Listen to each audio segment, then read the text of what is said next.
ओम नमो भगवते वासुदेवाय। आज का जो प्रसंग है, यह उपदेश एक ऋषि उतंगक ऋषि हुए थे, जो बहुत भारी विद्वान बड़े तपस्वी ऋषि थे। उन महान तपस्वी ऋषियों ने यह उपदेश संसार में मनुष्यों के सर्व सुख के लिए प्रदान किया है। सुनिए। महान तपस्वी देवतुल्य ऋषि उतंगक का नाम हिंदू धर्म के पवित्र धर्मशास्त्रों में बहुत ही दिव्य दृष्टा भगवत भक्त के रूप में जाना जाता है।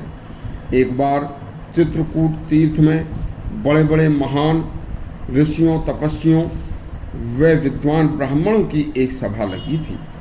उस सभा में महर्षि उतंगक ने संसार में जन्म लेने वाले मनुष्यों के कल्याण के लिए यह उपदेश दिया था।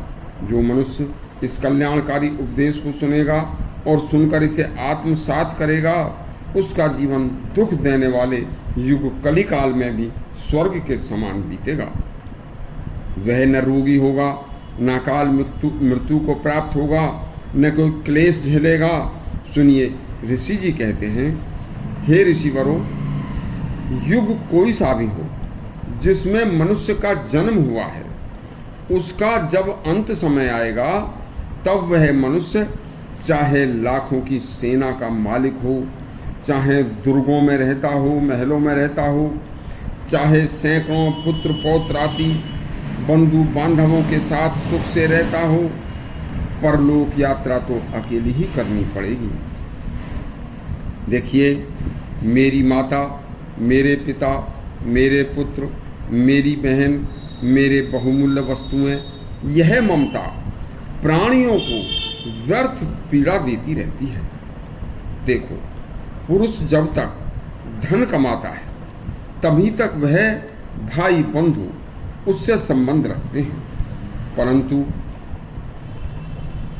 इहलोक व परलोक में केवल मनुष्य के जीवन काल में किए गए कर्म, चाहे वह कर्म धर्म हो, चाहे वह कर्म अधर्म हो, वह सदा उसके साथ रहते हैं। अलावा इन दो चीज़ों के जीव के साथ कोई नहीं रहता।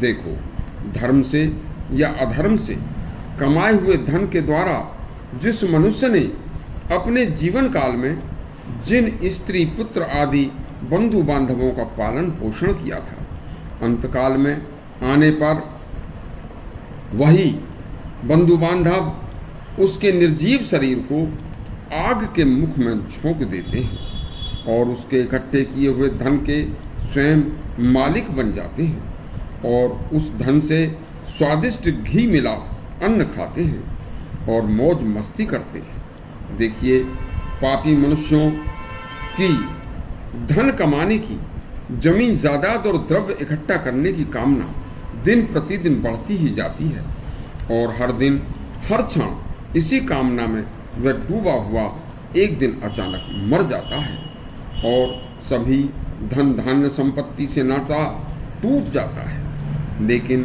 दूसरी तरफ पूर्ण आत्मा पुरुषों की कामना सांसारिक मिथ्या जगत, स्वप्नवत जगत से दिन प्रतिदिन क्षीण होती जाती है। आत्मा पवित्र विचारों में खोती हुई अपना अगला सफर तय करती है और साफ करती है। उसे पता है कि मेरे द्वारा कमाए हुए संपूर्ण धन को सदा भाई बंधु ही भोगेंगे, वह मेरे किसी काम का नहीं रहेगा।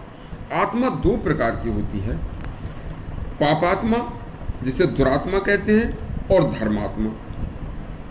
यह क्या राज है, इसका पता बुद्धिमान स्वयं ही लगा लेते हैं और फिर मूर्खतावश, लोभवश, कामवश होकर जो जैसे अपने जीवन काल में कार्य करते हैं, उसका फल वह मनुष्य स्वयं अकेले ही भोगते हैं। देखिए, यह उपदेश अति कल्याणकारी है जो महर्षि उतंगक ने ऋषियों को सुनाया था। इसी तरह के और भी धर्मशास्त्रों के और गूढ़ ज्ञान के प्रसंग सुनने के लिए हमारा चैनल सब्सक्राइब करें और घंटी दबाएं। धन्यवाद।